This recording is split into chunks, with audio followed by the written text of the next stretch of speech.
Hey! Haha!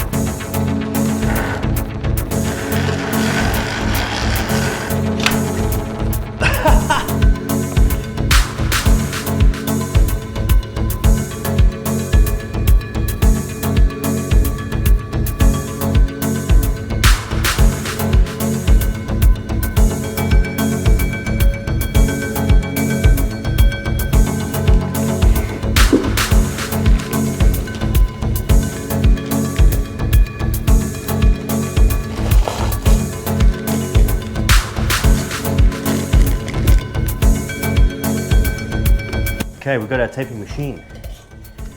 It's got a fresh roll of tape.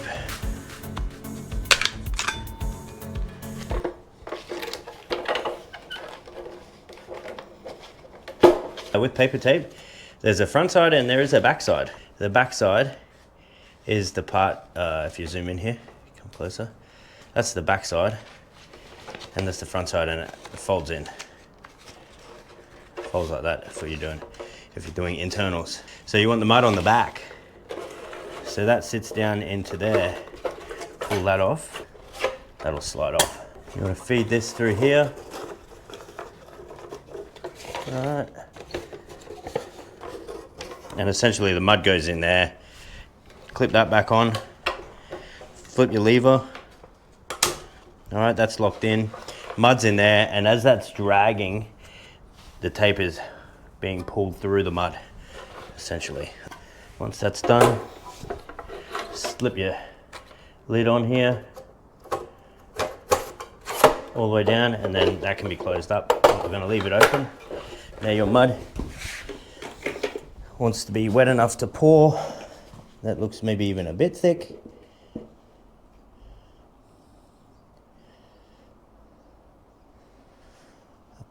It's a good idea to not fill it up all the way on the first one. Snap that back over. Juice it up a little bit. Yeah. And then you have a look, pull this out. And you got mud there. Open it right up and there'll be more mud. So you're ready to start. Now, why we use these instead of big taping bazookas is we use chemically setting compound, which is, in other words, just bags of mud, not really taping mud, because we want to be able to hit it again, second coat it that day. And if you use taping mud, you can't go over it that day. So if you've got a crew of 3 and you're doing just a regular sized house like this, everything, after lunch, you want to be coating it again. You're going to need something to go and bed the tape and take the excess after. So I've got one of these, and pretty much afterwards you just go like that and it flattens the tape.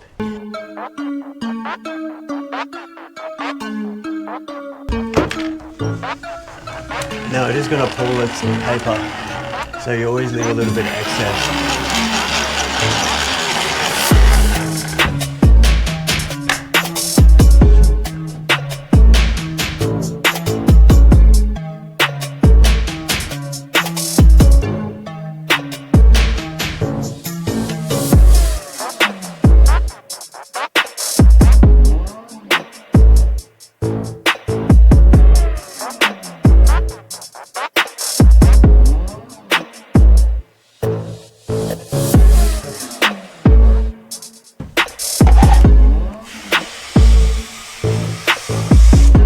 Okay, now clearly I'm not the quickest, but this is much quicker than if I do it by hand.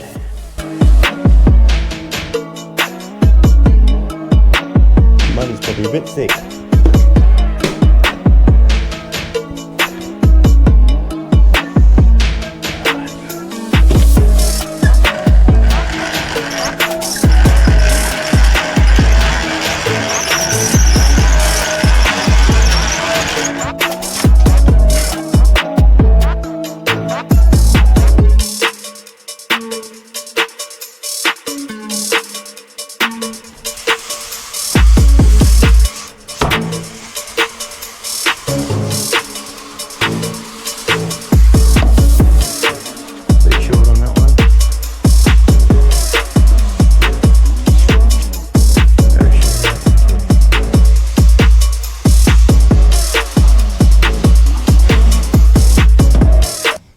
be going over the second coat.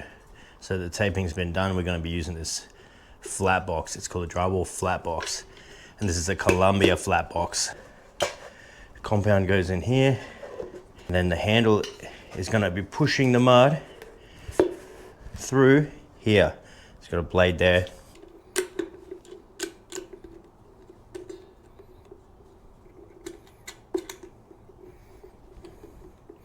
And it has a handle here, and that actually stops it. Okay, so you can hold on to the handle, then you let go, and then you go along like that. And that's how that works. We're gonna follow behind with another blade. Some people say you don't need to do that, but I find it pushes the air out and flattens it down nicely.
Now, not only is this good for speed, it's good on the body. A lot less work, up and down ladders, using a trowel or a blade.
My mud is a little bit thick,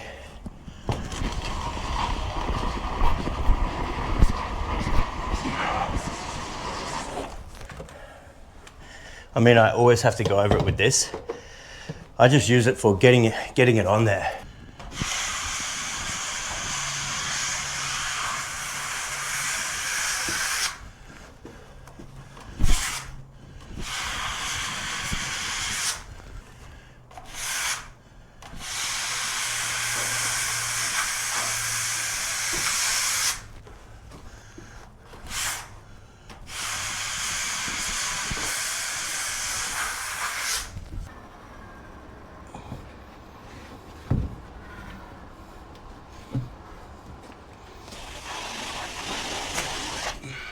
That's a bit hard.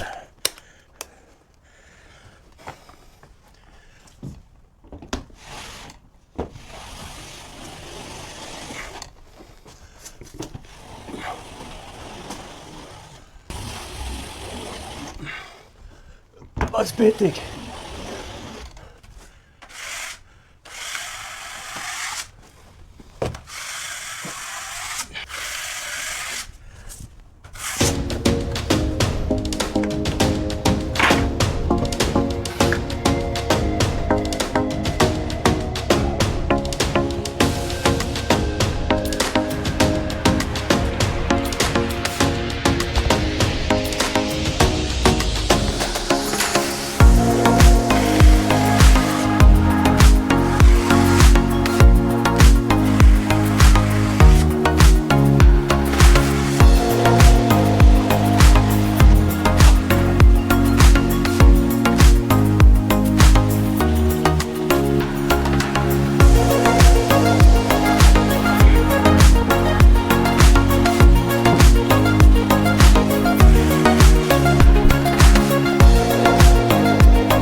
Okay, welcome back. We've got the cornice up, we've got it all set, and now we are sanding. This is the last room to sand. I thought I'd just show you how I sand it.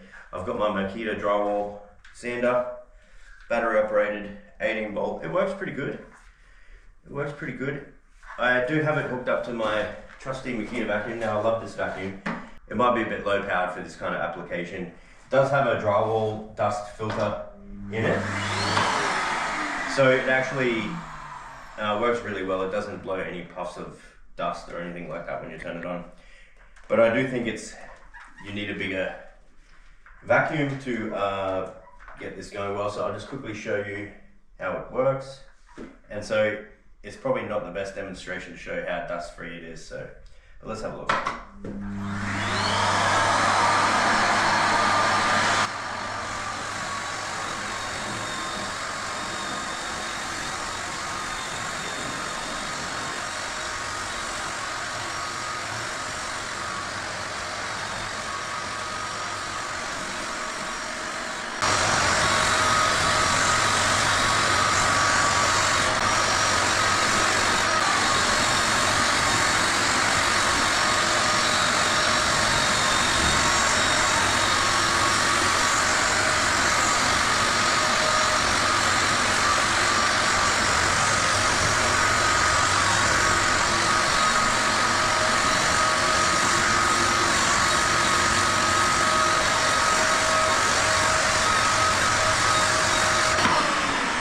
That's the Makita drywall sander. It's pretty good, like I said.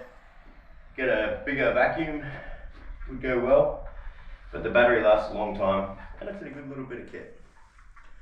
Just have a look around, bit of an update. Nearly finished this.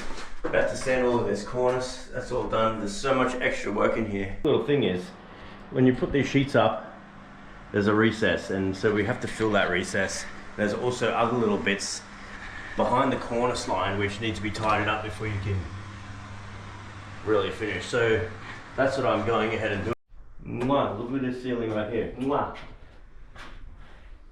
Zoom in, mate. We're not scared around here. That's it. Oh, look at that. That's beautiful, mate. And how do we get there? All right, how do we get that done? Come on in here and I'll show you. We're in the middle of two separate rooms here. So this room here, it's all been sanded. It's all been sanded, and you'll see a few things that we had to do. I had to tidy up this bottom edge here. Okay, I had to give it a last skim. Once the cornice is on, you just get your blade and you run it along there. And as well here, I'm not sure if I mentioned before, but this is where we first started the sheets, and there's a recess. And then when you put the cornice on and the recess, there's a little bit of a dip, and it is noticeable. I'll show you in a second another part of the ceiling. Yeah, you can see it there. Yeah. You can see along here, this whole strip here, you can see they didn't fill that recess. It's really noticeable. Here's something you don't want to do on a ceiling. You ready? Look, Turn it off. Turn it off. You want to see how scary? You want to see something scary?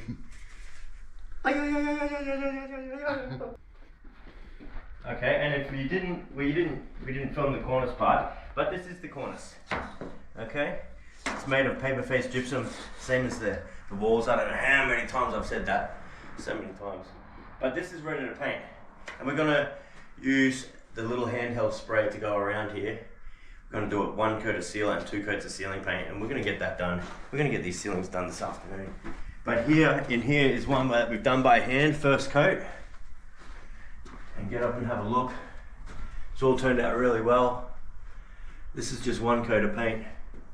Cornice is nice and sharp, looking beautiful, and that's 1 coat. I had to skim around the top as well, and we've had to sand that. That's why I'm also dusty. So let's get in, and I'm going to show you how this handheld spray works, and we're going to be able to do this ceiling in half the time.